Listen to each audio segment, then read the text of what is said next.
Hello, this is Marianne McGuire of Let Go and Know.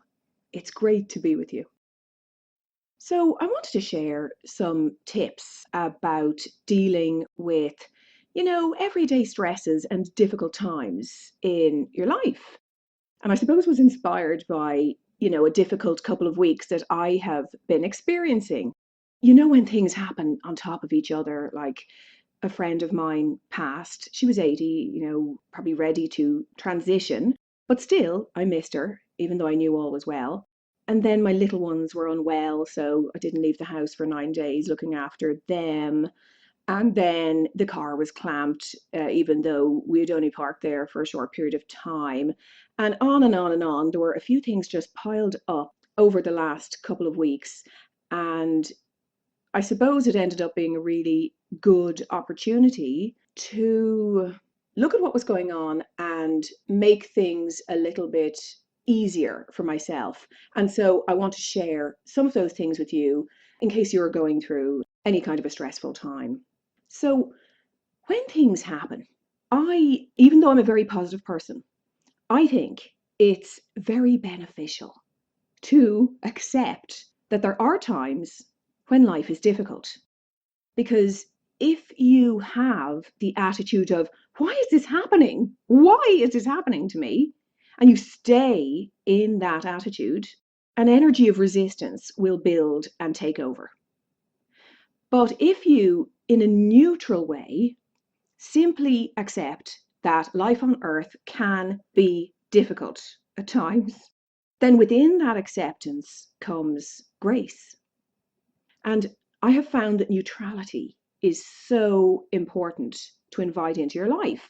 Now, yes, it's very important to feel what's arising for you. I don't mean be neutral in that kind of vanilla, boring, let's not face anything denial kind of way. Absolutely not. I mean that beautiful neutrality that's connected with who you really are. So you feel what's arising for you and then be soft and compassionate with yourself and allow the moment to be. So you can accept this moment, not the idea of it necessarily or the story behind it that you may have added to it. Just allow the moment to be, and you can feel the subtle beauty behind it all. And this is what nourishes you, because this is who you really are. And I'll give you a tool in a moment to help you with that, to connect with that. So, for example, I just want to give you an everyday example. One of the delightful things that happened to me a few days ago during this rather difficult time. And it wasn't a hugely difficult time, just, one of those weeks. Well, went on for more than a week, but you know what I mean. So the car was clamped. I don't know if that's the same phrase all over the world. It just means immobilized. If you've been in a space too long, the car gets immobilized. You have to pay a fee for somebody to take the clamp off so you can drive it away. So we had parked in a car park and then left. And my husband returned for a short time later and he decided to park in the same place. And so they said that we were there for over an hour, when in fact we were only there for half an hour. So I could feel a slight feeling of being threatened. I'd much prefer a ticket, for example, and then deal with that later. But when your car has been immobilized and you have children to collect, a mother is going to feel this way. You're going to feel a little bit threatened. So I tried to quietly reason with the clamper and explain the mistake. I just got nothing. And I even said that I would go over to where we were, the other car park, and ask security for camera footage to prove that we hadn't been in this car park during the time he said we had. And he said, okay. So I did that. And then he refused to look. So I had to pay the large fine, even though I was following the rules and I had been there for under an hour. So when you're dealing with the type of personality that just puts walls up, it's imperative that you remain present and don't get caught up in the situation. Now, I could have got my knickers in a twist over this. So I just had my say, went over, did what I had to do, took about an hour. And, during that time I sat in the car on my own. I acknowledged the lump in my throat, put my hand on my heart, breathed through it, accepting rather than resisting the uncomfortable feelings. So I was irritated and after about a day or so, I noticed that I was giving my power away by being irritated about this situation. So I chose to, this sounds so annoying, like, oh, just let it go. But I did, honestly, I did choose to let it go because I do not like giving my power away to the external, because I know that really only leads to pain. And I allowed the situation to be. Now, this is actually a powerful thing to do. I really hope you don't think that I'm being defeatist in any way. It's actually a very powerful thing to do. Now, I'm going to continue to appeal it. I'm not just going, oh dear, this happened. Oh, well, we'll have to accept it. No, absolutely not.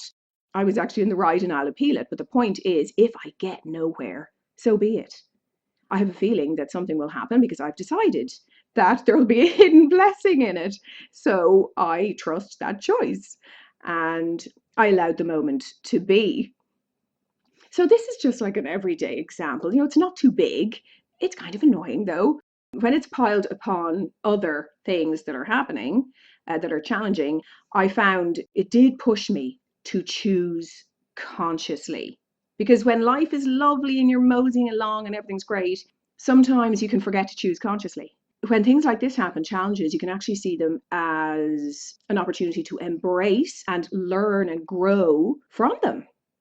So because it pushed me, I chose consciously how I wanted this situation to play out. And the main thing I did was to go beyond the form and realize that in the grander scheme of things, this doesn't matter. I became grateful for my health. My little ones were getting better, thankfully. But I did notice that throughout it, I had felt heavy and I had to look at what was going on. And what it all boils down to really is, where are you placing your attention? On form or on truth? On just the physical, like what's happening outside of you? Or are you connecting with your spirit, the formless, the unseen? Because the outside seduces and can hold us captive. But when you choose to go beyond form, and all it takes is to remind yourself of what you know in your heart is your truth, and you know it, even if you feel lost and you don't know what your purpose is, if you go within, you know what your truth is. So when you choose to go beyond form and go into the depths of what is, it gives the outside situation grace, and you can see the beauty behind it. So it's an inner yes and a choice to stop resisting life.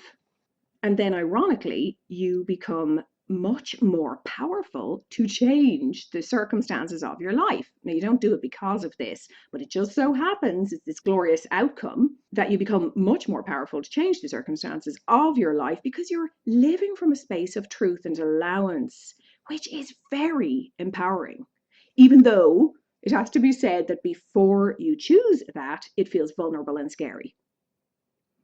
So you can make a conscious choice to stop identifying with the world of form and anchor yourself in your truth by going within and aligning, merging with your spirit. And then, as I say, the outside changes anyway. So you align with life, even when it's uncomfortable. I mean, during that time, I even felt old energy of, it was like claustrophobia, that feeling of kind of suffocating energy popping up. And I did not like it. So I knew I had to look at it. So I welcomed it. And in that moment, it changed. I allowed it space to be, and it began to integrate. So this is what I want to say to you. This is why I'm sharing this thing that I went through, this period of time, just to share how I dealt with it so that it might help you if you're feeling overwhelmed or things are getting on top of you. If I resisted that energy, pain would have followed, emotional pain. When you align with what's happening for you on the outside, when you align with life and stop resisting it, you find your power again. This is what felt so great about what I went through. I could kind of feel myself, I had given my power away to the outside. And then when I made this conscious choice, there it was. There it was. I just felt solid, anchored, and in truth again. So remind yourself that you are bigger than any problem you have or could ever have. Your spirit is vast and eternal, and you are supported always. So the little tool that I mentioned to help with this is to go within and feel yourself expand outwards. This will help you to see that you are not the contracted feelings you may be feeling. You are one with the universe. So when you're feeling contracted, maybe you have a pain in your chest or your stomach is in a knot because you're stressed out or feeling overwhelmed or you're feeling negative, close your eyes if it's safe to do so and simply allow yourself to feel spaciousness. Feel the space in your cells and then feel the space in between your cells and breathe out the contracted energy. Feel yourself align with life, with yourself, with your spirit. And let this be your spiritual practice. It need only take moments and it changes everything. And then smile at the wonder and beauty and mystery that you are. I'd love it if you use that anytime that you feel contracted. It's so helpful. I use these tools every day and they make life feel juicy again, and they remind you that you are part of the universe. All is well, you are supported, you are loved and taken care of always. Thank you so much for being with me. And if you want to connect, you can pop over to letgoandknow.com. So until next time, much love.